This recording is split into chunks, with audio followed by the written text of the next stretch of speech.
2019年7月12日，美国北卡罗来纳州的一名叫做艾迪·格雷的男子，他在水上公园的淡水湖里面游泳时，不幸感染了阿米巴原虫而去世。据了解，这种寄生虫通常存在于温暖的淡水湖、河流和温泉当中。当人们在野泳过程中，寄生虫很容易就进入人的鼻子，造成感染。艾迪就是如此，他从公园回去后就出现了不舒服的情况，先是头痛、恶心，病情发展的非常迅速。这是因为阿米巴原虫进入人体后，就会迅速的沿着嗅觉神经迁移到大脑，接下来寄生虫就会大力破坏脑组织，所以它还有一个瘆人的名字，叫做食脑虫。大多数患者最多只能坚持2个礼拜就会死亡。虽然被阿米巴原虫感染的致死率高达98%，而且据说从接触到发病大概只需要9天的时间，但总体而言，感染病例非常少见。从1962年到2018年之间，美国共有145例感染者，不过只有4人勉强存活了下来。而咱们今天要讲的这个寄生虫，可以称得上是它的兄弟了。恐怖就恐怖在，它就存在于我们周围。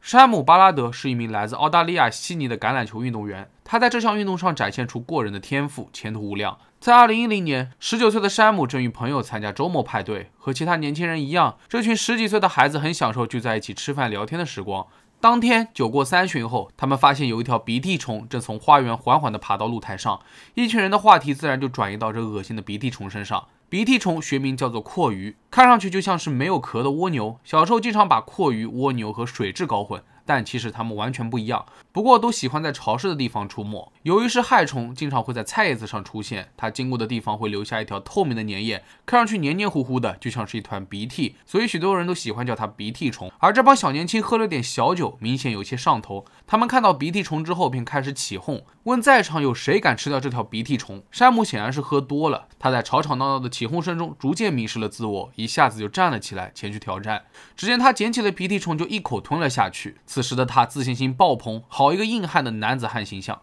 在派对结束后，人群散去，这帮年轻人也回归到了正常的生活，自然把这次鼻涕虫的挑战抛之脑后，包括山姆本人。然而他很快就会想起这件自己曾经做过最愚蠢的事情，因为自从吞下鼻涕虫之后，山姆的身体每天都在发生变化，没过几天他就开始抱怨腿疼，还伴随着恶心、呕吐、头晕等症状。作为橄榄球运动员，山姆平时经常锻炼，身体素质一向是不错的，所以他很快就怀疑到了鼻涕虫。不过母亲得知后当即表示不可能，毕竟他从未听说过有人因为鼻涕虫而生病的。他倒是怀疑山姆患有多发性硬化症，因为这病丈夫曾经也得过，很有可能是遗传到了他身上。不管怎么样，这突如其来的怪病越来越严重了，眼看山姆的病情急剧恶化，母亲赶紧把他送去了医院。本以为只要医生开点药就好了，可万万没想到的是，山姆被确诊出患有鼠肺虫病，感染上了一种致命的寄生虫。在这里简单的科普一下，鼠肺虫又名广州管源线虫，之所以叫这个名字，因为它首次是在1933年我国广州市的家鼠吉褐家鼠体内发现的。而且这种鼠肺虫是寄生在老鼠的肺部，在其肺动脉中产卵，又经过气管、食道，最终通过粪便排出体外。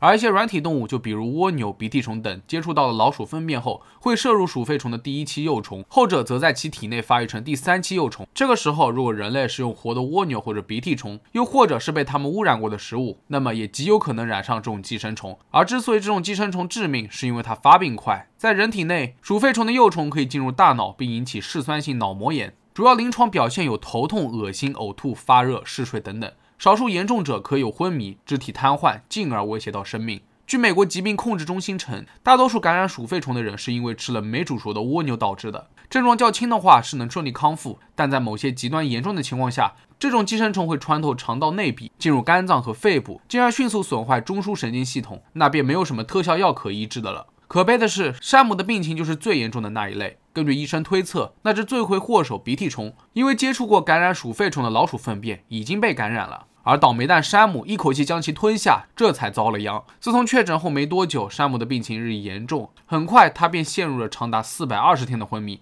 谁能想到，孩子们之间无心的恶作剧，竟然导致了如此可怕的后果？这对所有人来说都是毁灭性的打击。吉米·加尔文是山姆的好朋友，事发当晚，他也一同参加了派对。当吉米第一次走进病房，虽然早有心理准备，但他还是被眼前的一幕给震惊到了。明明前段时间山姆还好好的，现如今他全身都插满了管子，看上去非常的憔悴。吉米立刻就绷不住了，他嚎啕大哭，责怪自己当时没有阻止他吃鼻涕虫的行为，不然好朋友也不会落得这个下场。不过山姆的母亲并没有指责这些男孩，毕竟他们也还年轻，也只是朋友关系。而且就算当时制止了山姆，想来他也不会听取意见，因为他太了解自己的儿子了，平时就喜欢吵吵闹闹，不守规矩。而且他是个十足的厚脸皮，再怎么批评他也不会生气，笑一笑就都过去了。只可惜这位曾经前途无量的橄榄球运动员从昏迷当中醒来后，已经四肢瘫痪，余生都将在轮椅上度过。而且山姆时不时的还会癫痫发作，无法自主去洗手间进食，已经完全离不开24小时人的护理了。就这样，山姆在医院里面待了3年后才出院。对他来说，摆动手臂或者抓住某样东西都已经是巨大的进步了。自从出院后，山姆的朋友经常会去他家报道，陪他一起看球赛。每次朋友到访，山姆的眼睛都会发光，是肉眼可见的开心。趁母亲不在，山姆还会伸手指着啤酒，示意朋友沾一点在他的嘴唇上过把瘾。2018年，距离山姆感染寄生虫已经过去了8年时间了。在这些日子里面，山姆时时刻刻都渴望自己有一天能够重新走路和说话，但反复无常的并发症最终还是彻底将他打败。这一年的11月，年仅27岁的山姆永远离开了人世。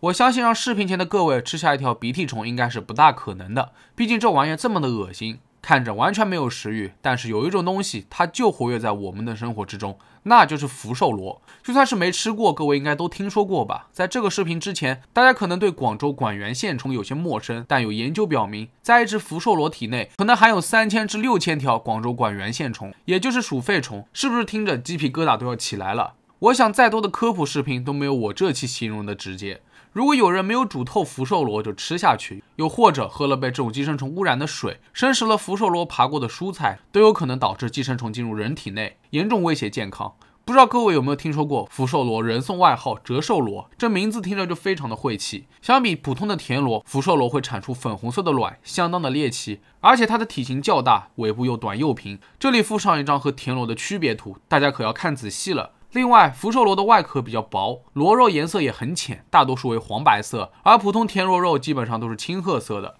现在有些不良商家竟然用声名狼藉的福寿螺充当田螺，所以大家在享受美味的时候务必要谨慎，千万不要把这两种东西给搞混了。现如今正值暑假，有一部分朋友肯定会出去旅游，尤其是去沿海城市，大家通常会尝试各种当地的特色美食，就比如许多人的心头爱生腌食品。但不同地域的生活饮食习惯不尽相同，面对这些生冷的食物，如果上来就是一顿胡吃海塞，又或者是食材不新鲜，很容易就会出现腹痛腹泻的症状，严重的还会感染寄生虫病。如果是这样，大家一定要记得尽快就医，告知医生自己的旅游史，及时排查寄生虫。那好了，今天的就是这么短，本期视频到这就结束了。这是一期非常有用的视频，希望大家看完后可以转发给周围的人。那如果觉得视频做得还不错的话，也别忘了点赞、收藏和关注。我是正正，咱们下期视频再见吧。